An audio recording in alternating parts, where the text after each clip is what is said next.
Hello and welcome to Frontline. This is Latitude, a weekly show on India's foreign policy and national security, and the global developments that have an impact on it. On May 10th, India and Pakistan declared a ceasefire following 4 days of escalating military hostilities. This came in the aftermath of the terrorist attack in Pahalgam, in which 26 people were killed, and India's reprisal military attacks inside Pakistan after that, called Operation Sindoor. Our guest today is Srinath Raghavan, historian and author of several books, notably War and Peace in Modern India, and his most recent work is Indira Gandhi and the Years That Transformed India. He has served in the Indian Army.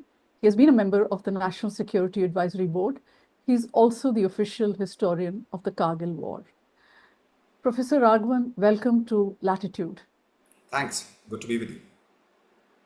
Professor Raghavan, it's 4 days after the ceasefire announced by India and Pakistan. The question on top of everyone's minds is, will the ceasefire hold?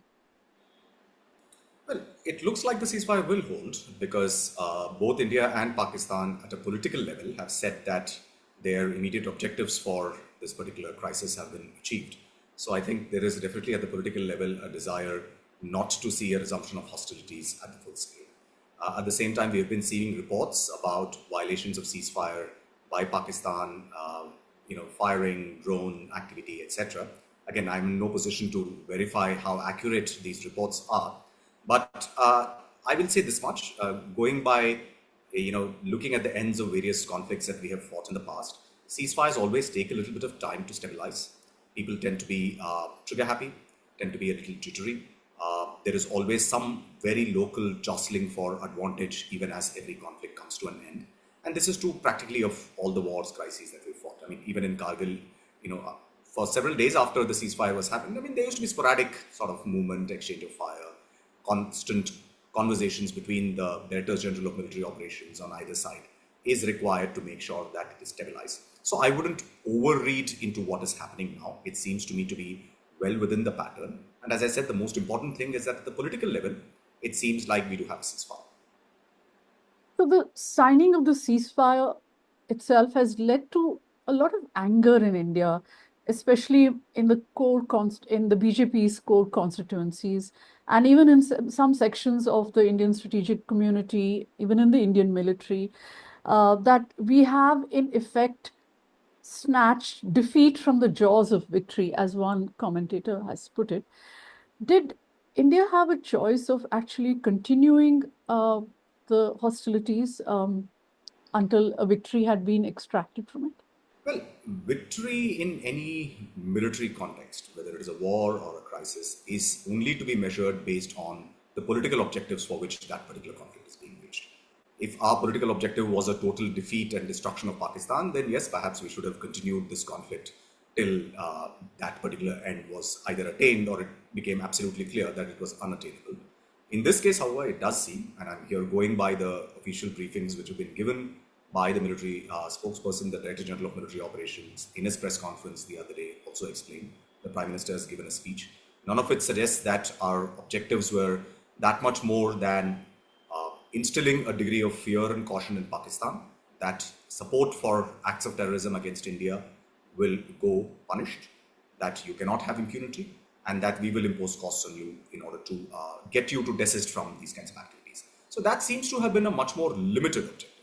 In fact, in today's newspapers, I saw that there are articles by former senior military officials, retired, which I suppose reflects the thinking within the military, which is to say that our objective was not to even expect that Pakistan will entirely dismantle its terrorist infrastructure.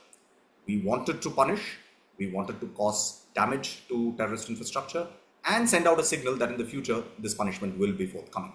And that is all towards the end of establishing deterrence, of preventing the recurrence of such attacks, which I think is a much more limited, circumscribed objective than this idea that we have to once and for all solve the problem of our relations with Pakistan, whatever that might mean.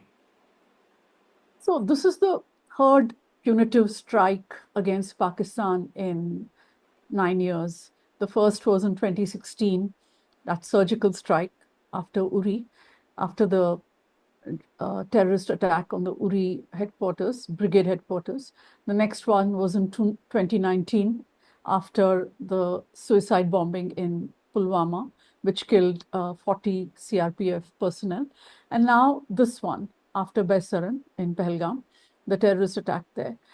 So every attack has been about deterrence, about punishing Pakistan, about getting it to cease and desist from, enabling terrorists or even using them directly as proxies in India. So net, what do you think really has Operation Sindoor, as this operation was called, what do you think it has achieved? What have been its achievements? Well, there are two questions here. I think the first question is whether military strikes of the kinds that we've carried out since 2016 are by themselves going to solve the problem of terrorism for us. And for a variety of reasons, I believe that is not the case. This can be one part of a larger package of response that we have, but it is unlikely that it can solve. And I'd say upfront that unless and until we harden our counterterrorism infrastructure within Jammu and Kashmir itself, commensurate to the new kind of situation that exists there, we are likely to see that some of these sporadic attacks will continue because it is relatively easier and low cost for terrorist organizations and their sponsors to carry out these kinds of attacks. So I just say that much, we can pick it up later. As far as the objectives of Operation Sindoor, whether we have achieved, I think we have demonstrated that India has both the capacity to attack Pakistan and impose costs, and that we have the will to do so. So both the capability and the will have been demonstrated. The capability has been demonstrated for carrying out standoff strikes against a range of targets, not just terrorist infrastructure, but also headquarters of organizations which were supporting terror, wider military installations across the Punjab and other parts of Pakistan. So I think both geographically and in terms of weapon systems, we've deployed apparently, and I'm here just going by reports of what we see, weapon systems like BrahMos, which were apparently struck their target, particularly the Noor Khan Air Force Base in Pakistan, which suggests that some of the technologies that we have developed with the Russians jointly, which is indigenous, a cruise missile system, has shown its capability in a conflict situation. So I think there have been a series of such things that we have achieved. Now, the question is whether we expect that these attacks will, in a sense, restore deterrence. But that, I think, puts too much of a burden on just these kinds of actions. Deterrence always operates at least two different levels. There is what we call deterrence by punishment. Yeah, so you punish someone for an act, thereby sending a message that please do not do this in the future, otherwise you will get the same retaliation. Right? A lot of domestic crime is about deterrence by punishment because that's what the laws are there for. That's what the police is there to implement the laws. But there is also another form of deterrence that we call deterrence by denial, which is to say that you harden your defensive capabilities to the point where it becomes much more difficult for the other side even to carry out attacks. And that is at least as important as deterrence by punishment. To give you the analogy, if you want to sort of protect your house from being burgled, you won't just depend on the laws of the land to deter, potential burglars. You also want to put up fences, you want to put up electrification, you may want to have security guards, right? So deterrence by denial is, to my mind, at least, in fact, much more important when it comes to things like terrorism, precisely because terrorism is a very low-cost activity for the other side to carry out. And there are a number of groups. There is a lot of floating capability to carry out these kinds of things. So I think if we are really serious about deterring terrorism, we need a combination of denial and punishment. I think because of the background to the present crisis, we are very much focused purely on the punitive aspects of what our response should be. I think the denial-based aspects need at least as much consideration. Over the last few days, one phrase that is being used a lot is that Operation Sindoor has established a new normal. Prime Minister Narendra Modi has also used this phrase in his address to the nation. The other is that India will treat every future attack as an act of war. If the signal here is that India will not hesitate to carry out punitive attacks again, has India sufficiently demonstrated conventional capacity to do this in this particular operation without crossing and without the danger that this can cross the nuclear threshold? So again, let's take it one by one, right? I mean, the first question is, what does it mean to say that we will treat every future terrorist attack as an act of war? right? And again, I think the Prime Minister is basically trying to establish what you would think of as a red line, to say that if any activity which sort of transgresses that line, then it will invite retaliation of a very significant kind, right? And again, I don't think we need to literally sort of read it to say that India is going to go out to all-out war. I mean, war, you're saying that it will invite military retaliation is the way. The second thing about saying it's a new normal, and again, I've seen that phrase being used in official language, but also in some of the sort of commentary that we have seen from people who are kind of closer to the system. Again, I do wonder what it means to say that we are capable of continuous strikes on Pakistan, because the way I understand these situations is that from a crisis to a crisis, if you really want to make sure that you are sending a strong message, the message has to get stronger. Otherwise, there is nothing much to be done. If we had done, a response similar to what we did in Balakot in 2019, which was a single standalone strike, then perhaps the message would not have been as strong. But this time we have struck a variety of targets geographically. We have used different kinds of weapon systems, and we have not even hesitated from striking terrorist areas which are close to population centers, right? While allowing that our intent is not escalatory, etc. But again, there has been both a geographic and weapon systems based escalation of our capabilities, right? So if I may use a mechanical metaphor, with every turn, the screw will get tighter. With every crisis, the threshold of using force will have to increase. That is in the logic of things. Pakistan has its own capabilities. I mean, this time around also, it has demonstrated that it can impose costs on us, even as we try to punish it. And you can be pretty sure that the Pakistanis will prepare for similar contingencies and even better, even higher sort of levels of use of force for the next crisis as and when it comes around. So I do not believe that the threshold is going to be the same. The threshold will increase. And that is the problem. If we are going to say that this is a new normal, please remember that the new normal will get old very soon. And then there has to be a newer normal. And that newer normal takes you further up the chain of escalation. And that then means that all other kinds of possibilities of where these conflicts could end up will come into play much more quickly than they did this time. Right. So during this particular conflict, Professor Raghavan, did you personally think that it was going to end in a nuclear conflagration? No, I don't think so, because the nuclear threshold, as stated by Pakistan, is a significantly higher one. I mean, if we go by what the Pakistanis have said in the past, I mean, and which stands to reason, even without having their assurances, is that nuclear weapons will be something that they will use if they feel that the very political existence of Pakistan is at stake, etc. Right? I mean, that is a very different level at which we are talking about it. But the concern, and it was not necessarily a concern that I had during this particular crisis, but I think the general concern when it comes to crises involving nuclear powers is not so much about whether there is clear intent to use nuclear weapons, whether there is a rational calculation at play saying, oh, if we hit India, then India can destroy us, so should we not be using them at all? Rather, crises, and here I'm talking as a historian who has studied many of these things, not just in the India-Pakistan context, but in many other contexts. Crises tend to be very confusing situations. There is an absolute lack of clarity about the capabilities and the intentions of the other side. There is something called the fog of war, which obscures real-time understanding of what people are doing. So if you get to certain kinds of weapon systems and certain thresholds of using force, the line between what is conventional and what is potentially nuclear can get blurred. And that is when, action-reaction chains can set in. And, things can get pretty sort of uncertain very quickly.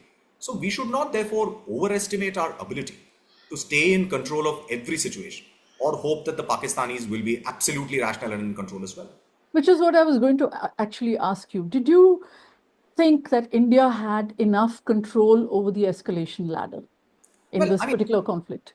On this occasion, I would say that yes, the Indians did manage to make sure that the escalatory dynamic did not get out of control as far as they were concerned. Whether they had escalation dominance or not is a second order question. We'll come to that in just a minute. But I think the Indian response at every time was calibrated.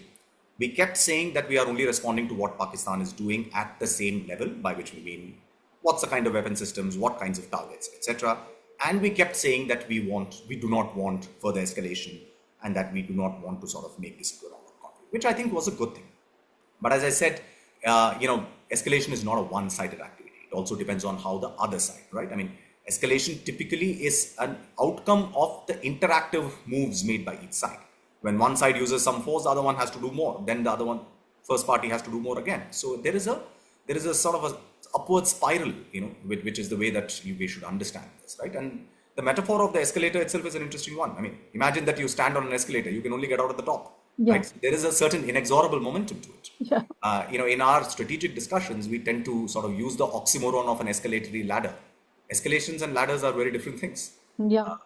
And we should never be so confident that, this is like climbing up a ladder. An escalator You can has its come own down a contours. ladder, but you can't come down an escalator. Or at least you can only go up to a certain point and then take the Yeah. escalator back down, right? Yeah, that's right. Yeah. So that's what you're talking about escalation dominance. Some international media reports also suggested that a turning point to the conflict came when the Pakistani leadership was reported to have summoned its National Strategic Command after India hit the air bases inside Pakistan, notably Chaklala Air Base, which is in Rawalpindi. And Pakistan denied thereafter that such a meeting had been summoned or that it took place. But if such a meeting was indeed summoned, did Pakistan, what was Pakistan's intention? Was it just signaling or did it actually intend to use nuclear weapons? What's your thinking Again, on as that? I said, I mean, the Pakistani threshold, both in terms of what they have stated in the Yeah. past, but also what stands to normal kind of strategic political reason, is much higher. It will be a weapon of more or less the last resort, as it were, for Pakistan to secure itself. It is not something that they will contemplate using very easily. And again, if you notice the Pakistani press conference, the DGISPR repeatedly kept saying that there should be no war between nuclear armed neighbors, etc.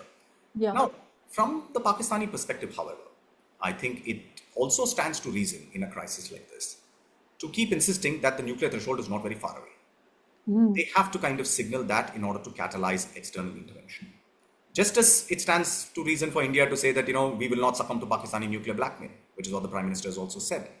And this is again a posture which goes back a long time. After the Kargil War, General V.P. Malik, if I'm not mistaken, said in a seminar that the Kargil War has shown that there is space for limited conventional war against a nuclear backdrop. So we want to assert that there is a space. The Pakistanis want to deny that the space is as wide as we would want it to be. And they would want to catalyze external intervention.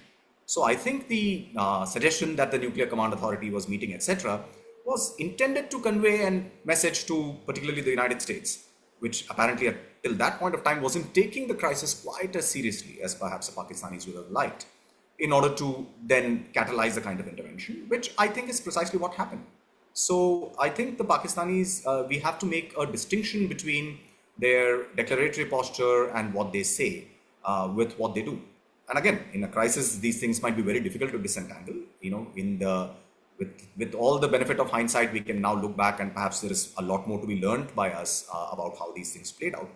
But to me, it does seem like once the Pakistanis had struck, or at least claimed to have struck some Indian air bases, and following that, there was an Indian retaliation which struck their air bases. I think at that point, the Pakistanis felt that they had done enough to domestically be able to claim that they could call it quits. And the only way then to reach towards de-escalation quickly was to get external actors to get involved more seriously. And I think the nuclear sort of, the argument that, whatever, that the Nuclear Command Authority is going to meet, etc., was perhaps, they may well have perhaps intended initially to do it, but either way, I think the signaling utility of it was much stronger than the practical one. Right. So,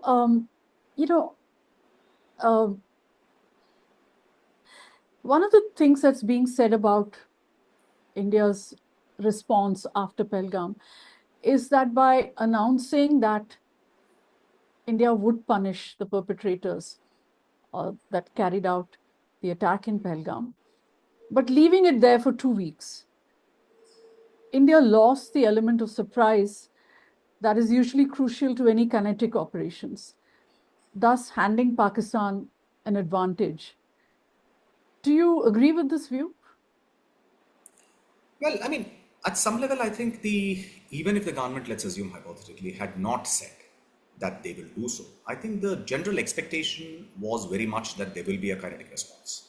And at least, that was the expectation, I think, amongst a large number of people, whether we agree or disagree about what the efficacy of those kinds of actions are. Simply because there has been a past pattern of that kind of use. We have signaled that kind of posture to Pakistan, but we have also signaled the same posture to our domestic audiences. So I think it stands to reason that, some such action would have followed. And again, getting the element of surprise in any of this, Nirupama, I think is actually quite difficult, because see, 2019, because we had never used an airstrike against a terrorist facility. Yeah. And again, let's remember that even that was not in POK, that was in Khyber Pakhtunkhwa, right? I mean, which is also Pakistani territory proper, not territory that, we claim as part of India.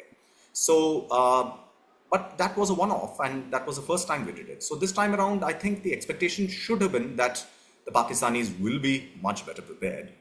And, that therefore you needed more time for preparation, more thinking through what we needed to do. But also, I think this time we took a little bit of time to make sure that we used capabilities which we could then demonstrate to the rest of the world quite clearly. That was again a bit of a question mark which was constantly being raised because Pakistan denied that anything had been struck in 2019. So this time around, I think we wanted to have a very clear thing, which was shown in the very first military briefing that we saw. So I think we wanted to take our time, but you're right, that element of surprise is difficult to achieve in these contexts, even if it is vital. So Prime Minister Modi, when he made his speech, he said that instead of supporting India's strike against terrorism, Pakistan started attacking India itself, targeted our schools, colleges, gurdwaras, temples, civilians, and our military bases. The sentence is a little puzzling to me because it sounds as if India was expecting the Pakistani state, Pakistan, not to respond.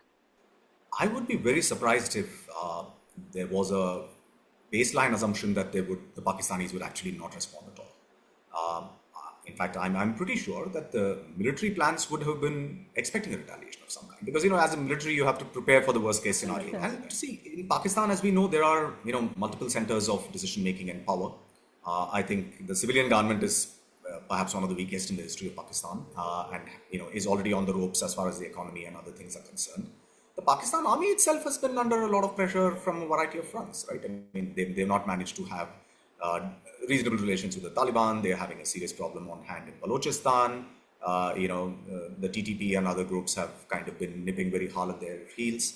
So I think it's, in a sense, in this kind of a situation, if the Pakistan army were to show weakness, or at least not attempt to sort of hit back and then claim a victory, which was the normal course to expect, it would have been a very surprising thing, actually. So I think the baseline expectation should have been that they will have as much compulsion. But I think what the Indians perhaps may have expected is that the Pakistanis will look for an easier off-ramp than perhaps what eventually ended up happening, which is that the conflict actually went on for perhaps longer. That was perhaps an expectation we could have had. But those are difficult things to predict upfront.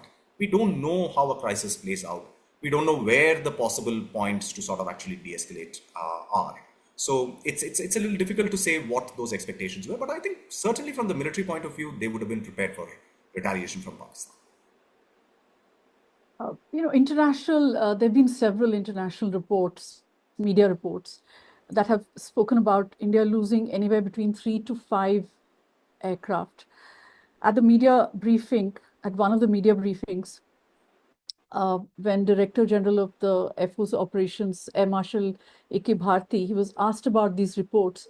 He said losses are normal in a combat scenario, and that India had caused heavy damage to several Pakistani air bases. Does the damage we might have done to the Pakistani airfields compensate for the loss of the aircraft, if that is true? It has not been officially accepted, but this seems to be, the way he put it, seems to me an acknowledgement, an indirect acknowledgement that there were some losses.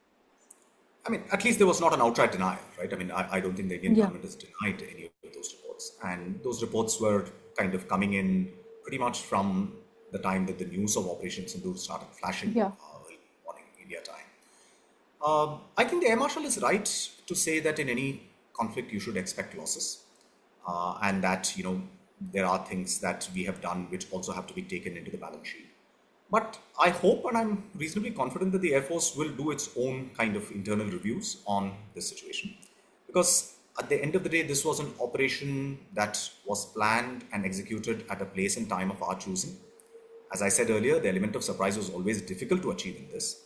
But if it is indeed the case that in the very first strike, the Pakistanis managed to impose, costs of this nature on us. I'm not talking about the magnitude. I'm just saying that if they manage to sort of take down Indian aircraft and other things, then perhaps there is something for the Air Force to look carefully and learn lessons from about how these operations were planned and executed. I mean, there's a famous saying by the Prussian general, von Moltke, who said that no plan survives first contact with the enemy. That is absolutely true. The minute you are in war, all plans tend to. But that does not mean that you do not plan, nor does it mean that you do not learn the right lessons or the best lessons that you can once the dust of war is settled. And I really hope that the Air Force will, and I'm pretty sure they will do it. I mean, we've always done it in the past. There is always after action reviews and other things which are carried out. So whatever is set for public consumption, I think the important thing is that the military learns the right kind of takeaways from this crisis, because there will be crises to come in the future. So what are the lessons from this crisis?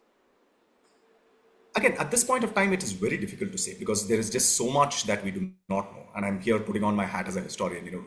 Even when you have so much material, your judgments tend to be quite tentative. I meant military lessons. Yeah, exactly. I mean, so I would say that, the key military lessons to say are things which we should, expect out of any such crisis or conflict, which is that Pakistan has, again, demonstrated a degree of ability to impose costs on us, even as we exercise options to punish them.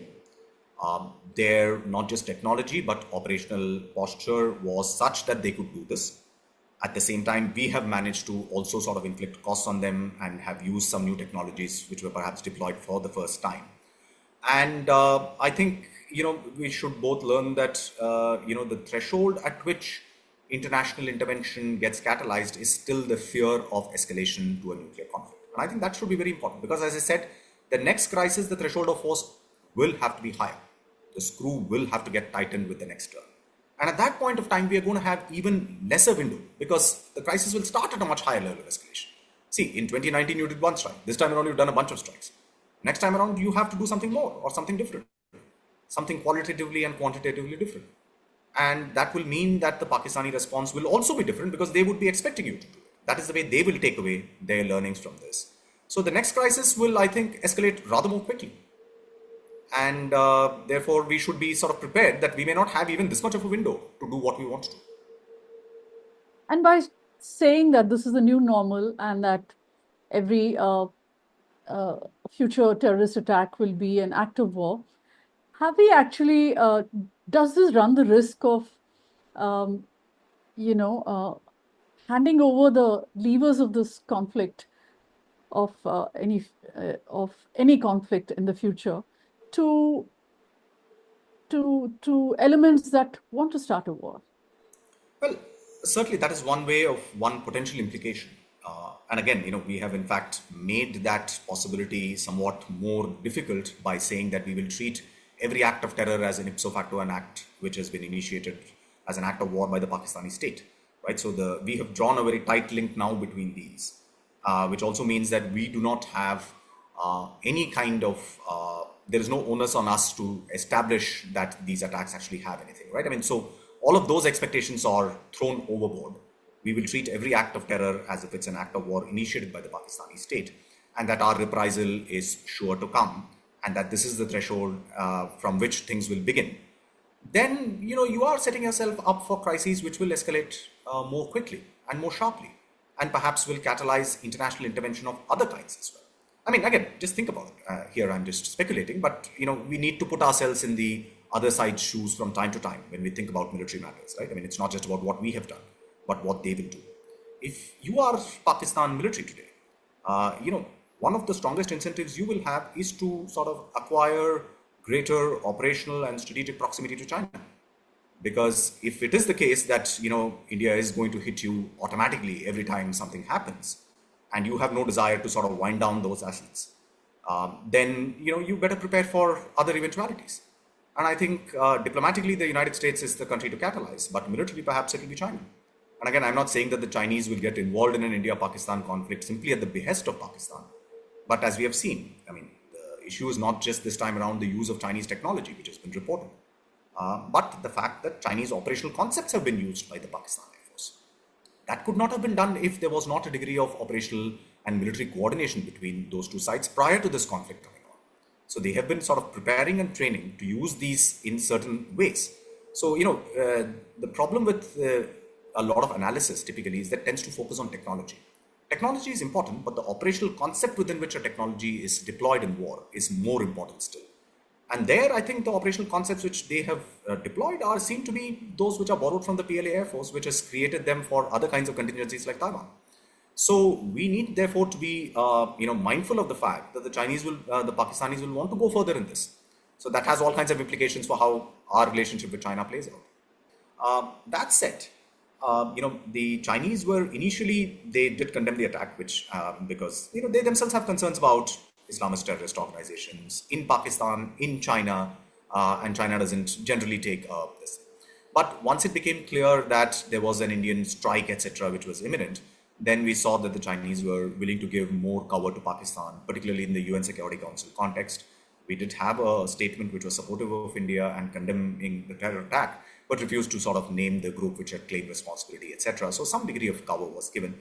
And subsequently, when pointed questions were raised, the Chinese sort of spokespersons have said that that military action against India is unfortunate, etc. But frankly, given the nature of China-Pakistan relations, I would expect that they should do at least that much for an ally, right? I mean, so my concern is that the way that this crisis has played out and the expectations that it has set for more kind of sharper and perhaps shorter crises going forward, there may be now a greater degree of coordination between China and Pakistan about such contingencies in the future. So what does that actually do for the normalization process that India started with China? What is going to be the fallout on that? See, the normalization process was driven by concern between India and China about their disputed territory and about China's unwillingness to abide by understandings that had been reached in very clear, explicit terms. Right? They overturned existing understandings, which led to greater deployment of forces on our sides. Of course, they have also deployed. So there is an interest now in slowly de-escalating and then finding a way back to other kinds of things. So that is a process which is halting slow. It has taken a long time even to get to this pass. So I do not believe that, in a sense that one way or the other, we should be too optimistic about where that particular process of de-escalation is going, right? I mean, it is going to take its time. There are other kinds of challenges that we have in our relations with China, particularly on economic issues and so on. And in any case, at this point of time, the overall sort of Indo-Pacific situation has been so kind of confused and scrambled by American policy that perhaps we are also just waiting and watching to see what is going to happen. So I actually do not believe that this particular crisis is going to set back our attempts at normalization with China. I think those attempts were slow, halting step by step. And I think that is the way they will proceed. The other diplomatic fallout of this is, that the President of the United States, Donald Trump, he has claimed that he mediated the ceasefire, that he threatened to cut off trade for both India and with both India and Pakistan, and that he would also like to help India and Pakistan reach a solution on Kashmir. And India has denied these claims. India has always held that Kashmir is a bilateral dispute. And over the last years, even this formulation has narrowed to the point that there is no scope for discussion on anything other than terrorism emanating from Pakistan and for the return of Pakistan-occupied Kashmir. But isn't the risk of internationalizing the Kashmir issue inbuilt in any military action against Pakistan? I mean, isn't this something that we should have factored in as we went into this? Again, I'm reasonably sure that we would have factored in some degree of internationalization or gathering of international attention of this issue. But in the scheme of things, given the nature of the attack and what we wanted to accomplish, I think those were seen as more manageable problems. Perhaps, at the diplomatic level, those could be handled. Now, President Trump, I think his claims are, as with most things he says, you just have to wonder how much of it is fact and how much of it is hyperbole. But seems clear that the Americans did make phone calls, get the two sides to talk to each other. The Indian account is that the Pakistanis were told by the Americans that they should take the first step to reach out. And again, I think whichever way you present it to domestic audiences, it doesn't matter. The fact is that you have a ceasefire, and that the American involvement in a matter of several hours, actually, I think has helped us to get to this point. And if President Trump wants to take credit for that, I think he's entirely entitled to take that credit. Why not? At the end of the day, his administration has kind of put a blanket on this particular crisis. And again, I'm not so sure that it was that the Indians wanted a continuous escalation. So from even our perspective, it was useful to have an off ramp at a point when we believed that we had made the point that we wanted to make by using military force in quite this way. Now, as far as the story of internationalization of Kashmir is concerned, again, it's worth recalling that President Trump, I think in 2019, when the Indian government had, more or less diluted and nullified Article 370, had even at that point of time said that he'd be more than happy to sort of sit with India and Pakistan and mediate a solution. And our response, which was given by the MEA spokesperson, if memory serves right, was to say that this is a bilateral issue, that in the similar agreement we had sort of agreed and so on. Now, as I see it, that remains our position. In fact, as you say, it is perhaps narrowed and hardened since. But there is one sticking point, or rather there are two sticking points. One is that, in this crisis, in response to our decision to hold Indus Water Treaty in abeyance, the Pakistanis have said that they will also treat the similar agreement as an abeyance, right? Which means to say that they will not abide by the understandings of the similar agreement. The operative parts of that understanding in the current circumstance are the line of control, which is an agreed line between the two sides. I mean, it's not a border, it's not an international border, but it is an agreed line. There is an agreement, the Suchetgarh Agreement of 1972, with maps signed, which we flashed on television when the Kargil War happened. And the Simla Agreement, whose one of the main intentions and outcomes of the agreement was to bilateralize the problems and say that all measures should be taken to resolve bilaterally. And we did that partly because for several years before that, we were under a lot of continuous international pressure to say that we should speak to Pakistan. The Americans put that pressure on us, Americans and the British, after the 1962 war, when we turned to them for help against China. In 1965, the Soviet Union, after the mediation of the ceasefire in Tashkent, did convey to both sides that we need to sort of have a peaceful understanding, etc. So one of our intentions of the Indira Gandhi government in 1972 was to make sure that we have an agreement from Pakistan that this will be discussed bilaterally. Now, with Pakistan putting that in abeyance, it effectively means that there is no such mutually understood thing. Now, that has two consequences. One, it means that Pakistan is at liberty to keep raising these at various international fora, drumming up support. Yeah. My own expectation is that once the initial sort of fever over this crisis subsides, it is unlikely that Pakistan will be able to gather that much of support. But we should be mindful that in any future conflict or any crisis of this nature, this remains, the international pressure point remains something, right? The second thing that we need to understand is that India is not in the same position that it was in 1962 or 1965 or any of those decades. Our relationship with the great powers has changed considerably.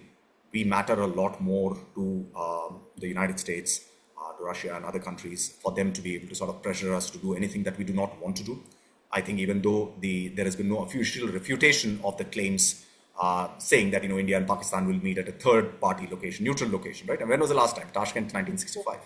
I don't think all of that is in the realm of possibility. I don't think the government of India can be sort of pressured to do any of that stuff. But at the same time, India cannot unilaterally insist that this is a bilateral problem. That is also gone. So there is always a window, not just for Pakistan to raise it, but for other countries to keep flagging it, to say that India and Pakistan should talk. So this will be an irritant. It will be something that we will have to expend some degree of diplomatic energies in order to parry those kinds of claims. But that is the situation in which we find ourselves now.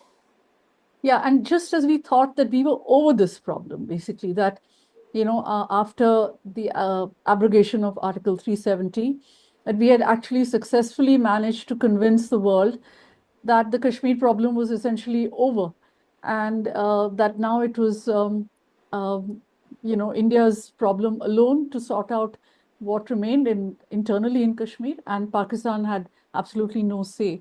So it's come back to a point where it's sort of 370, pre that act of abrogation of 370.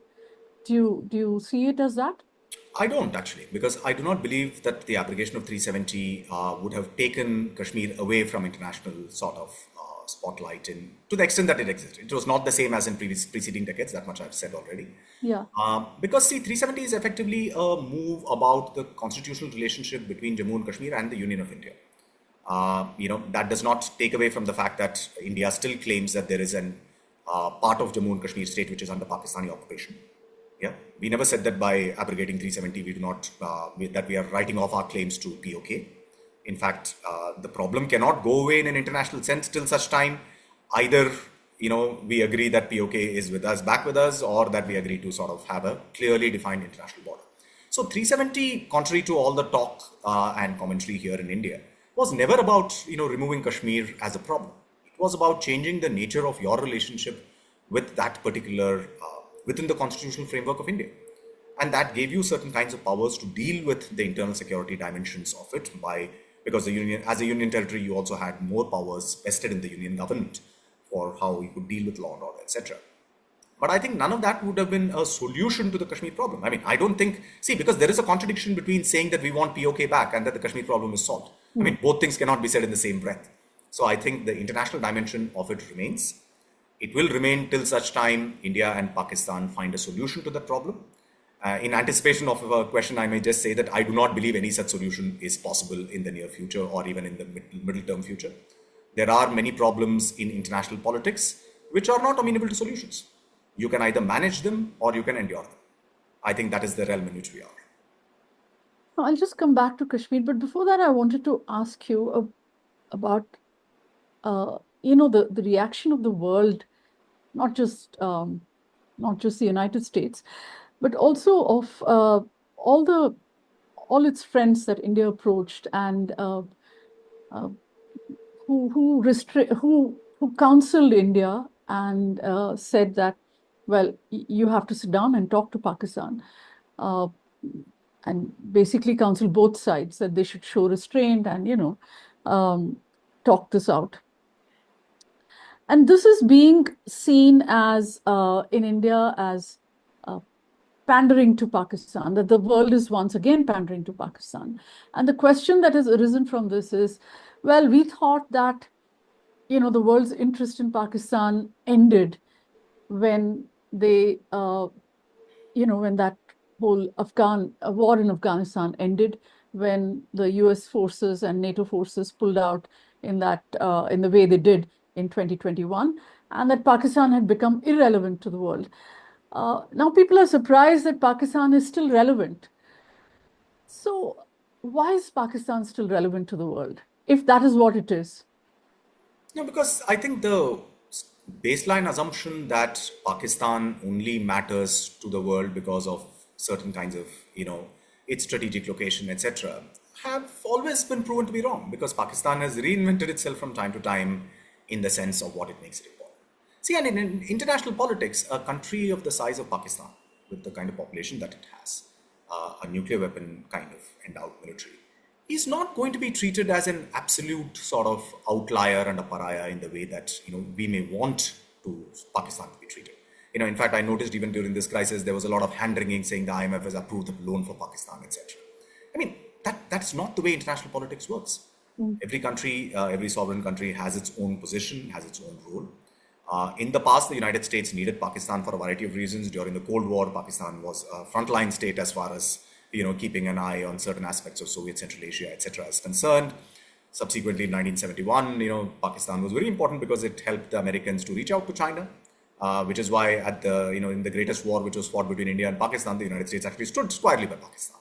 But from 1999 onwards, we have seen that the Americans are rather more concerned about the nuclear dimension of this conflict and have counseled both sides to come back and so on. Right? So I do not believe that just because the war in Afghanistan has ended, the United States does not have any interest in Pakistan. I mean, please remember that Pakistan has a lot of Chinese military sort of capability. The Americans have an interest in having some window into what all of those is working on today, because Pakistan also operates their military sort of platforms. So I just believe that it will be naive and hasty of us to assume that Pakistan is somehow going to be dumped by the rest of the world and that everyone is going to line up against Pakistan in quite the way that we want. As far as China is concerned, I think they have the highest geopolitical interest in keeping Pakistan in place, right? I mean, Pakistan is important to them in order to sort of keep India to maintain a degree of balance with India in the subcontinent. Pakistan, through the CPEC corridor, etc., gives them overland access to the Indian Ocean region, which is absolutely important. They do not have it through any other country. And as they say repeatedly, Pakistan has been an all-weather friend. In fact, the China-Pakistan relationship has weathered all kinds of ups and downs. So why should we expect, therefore, that the rest of the world is, Pakistan is a kind of a basket case or a pariah for them? No country is kind of dismissed in quite this way. The other question that arises from this is that why does the world not recognize that Pakistan uses terrorist proxies, or that the efforts the world has made, such as the Financial Action Task Force or designating various terrorist groups that operate from Pakistani soil, why has all that not worked? Is the world not putting enough pressure on Pakistan to get rid of this whole dalliance with terrorist proxies, or the use of terrorist proxies as a strategy? Yeah, I mean, again, see, the international action against terrorism requires, work along several prongs, and it is not always clear that everything moves in the same direction or at the same pace in which a country like India will. Which is why I believe that, in the fight against terrorism, diplomacy is actually at least as important as the military dimensions of it. We have to continually not just catalyze international action against Pakistan, but to make sure that the normative consensus that is built up against terrorism. Because, see, one of the things that we should concede, if you look at the statements given by practically all the countries in this crisis, everyone has outright condemned what has happened as an act of terror. Nobody has said that, we didn't see, for instance, a kind of language which would be used perhaps in the 1990s saying, oh, some people are freedom fighters while for you they are terrorists, etc. I mean, no such one-sided or, that on the one hand, on the other hand kind of language was used. So that normative consensus is an important one for us. We have to sharpen it. Pakistan, as I said, has its own geopolitical allies. It has various kinds of things. The threshold for action in international fora also tend to be higher than what we may unilaterally want to declare, and so on. So, For instance, the demand for evidence. I think in India, the public opinion is what evidence? Its evidence is all there across Pakistan. I mean, inside Pakistan, you only have to go there and see this. So this a whole demand for evidence by the international community also angers, of course, the Indian public, but in the leadership, in the Indian leadership, also it is seen as a tiresome kind of request that this is already obvious to you. Why should we keep on putting forth more evidence? And whatever evidence you put to Pakistan is simply not enough for Pakistan to act on this. yeah, well, I mean, see, I agree that Pakistan has only very limited interest in wanting to delink itself from this infrastructure that it has assiduously created over several decades and deployed against India. So I think we should be careful. But at the same time, international pressure can increase or decrease. It can be more or less in different areas. And however tiresome we may find it, I think we have to do it. As I said, I mean, see, issues like Kashmir, terrorism emanating from Pakistan are problems that cannot be solved. There is no scalpel which will surgically get rid of this problem for us. We can only manage this problem. And in managing this problem, diplomacy is an important tool in our kind of statecraft.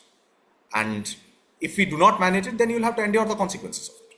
So I think first thing we need to do is to educate public opinion in this country that do not seek for easy solutions. There are no easy solutions in international politics, as there are none in life, and that we have to learn to deal with these things and to be able to have a measured sense of what we can accomplish and in what time frame. The other thing is that you said that it's very difficult to solve this whole thing with Pakistan. But how have we missed doing something in Jammu and Kashmir that could actually help us prevent these incidents? I mean, not in terms of just security or intelligence, but is there something political that we should be doing and that we have not done that would actually lessen these incidents? Well, I think, if we take the government's own sort of framing of what is the trajectory of Jammu and Kashmir since 2019, then clearly things have been getting better. The economic situation has developed. There is more interest in not just tourism, but in other kinds of investment in Kashmir. That we want to have more of an integration of the Kashmiris economically with India. And in this, after the Pahalgam terrorist attacks, we saw an somewhat unprecedented upsurge of popular, protests against the terrorist attack, which for anyone who has been following Jammu and Kashmir is, you would concede is a new sort of phenomenon to be confronted with. We have not seen something like that in a while. And I think that definitely offers us a window of opportunity to bring the Kashmiris more to our side. See, at the end of the day, issues like insurgency, terrorism are fundamentally about the hearts and minds of the Kashmiri people. That is what we are fighting for. We want their allegiance. We want them to feel that they have to be with India rather than supporting those who are inimical to our sort of.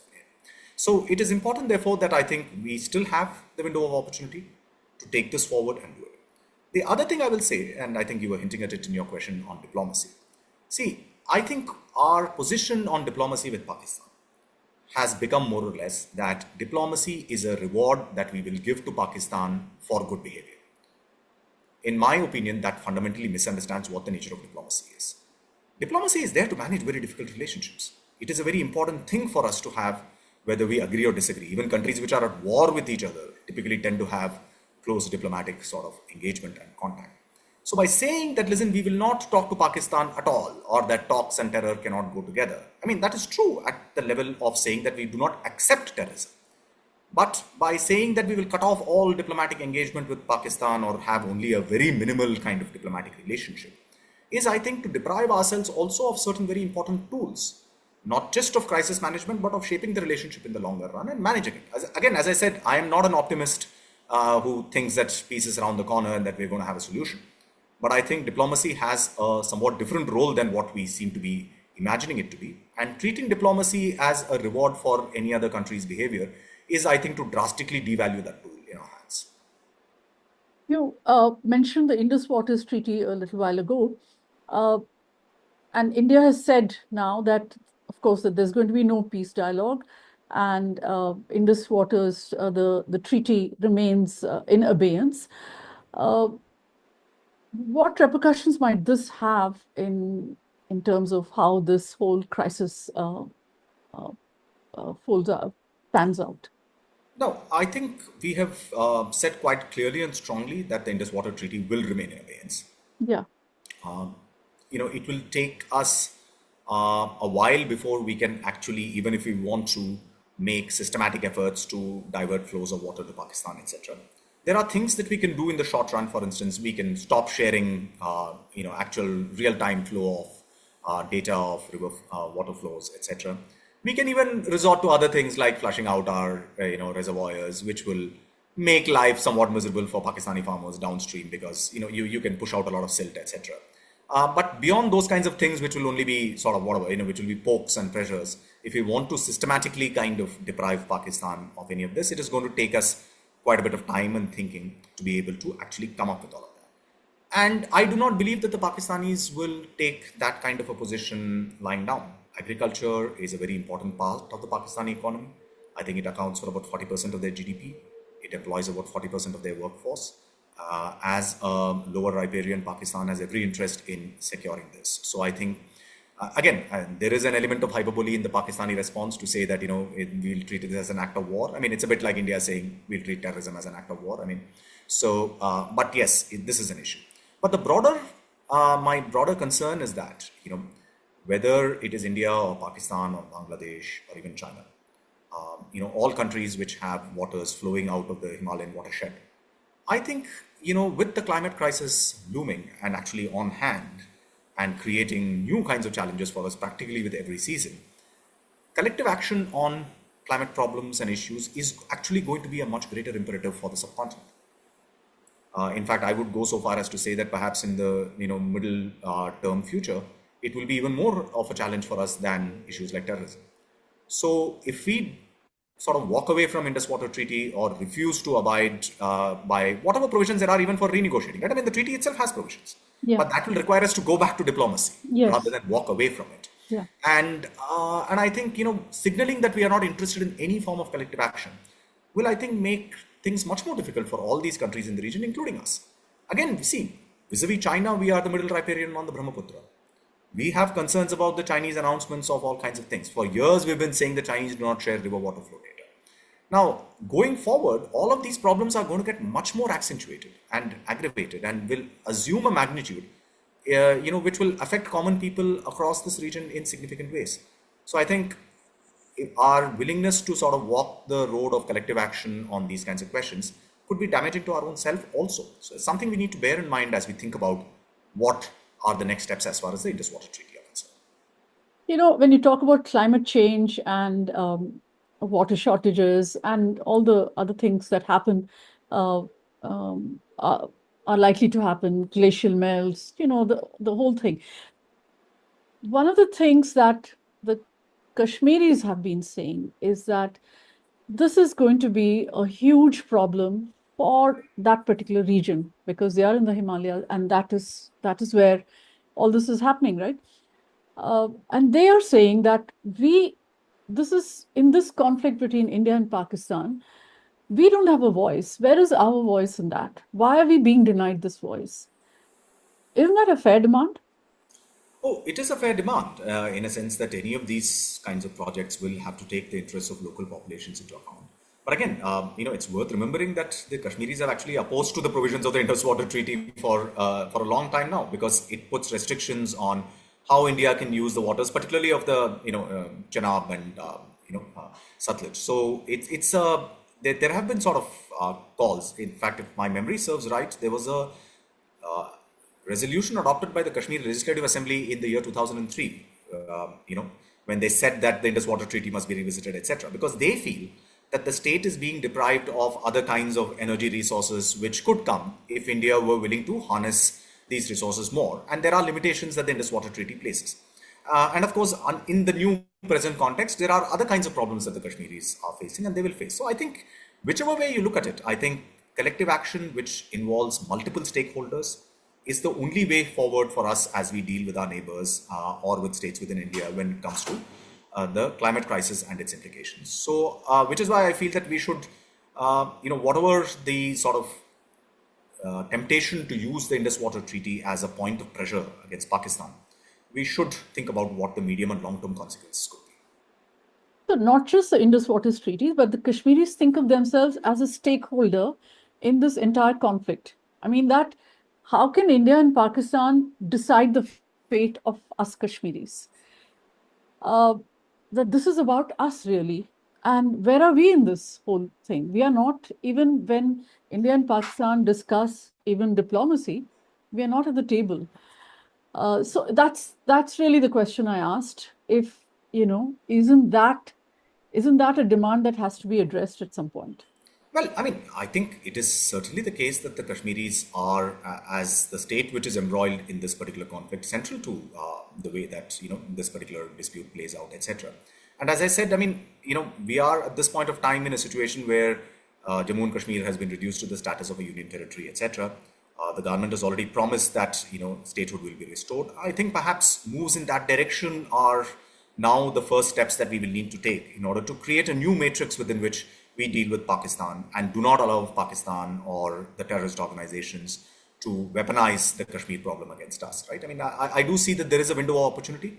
It depends on whether we have the political kind of sagacity and wisdom to be able to move in that direction. But the opportunity does seem to be there.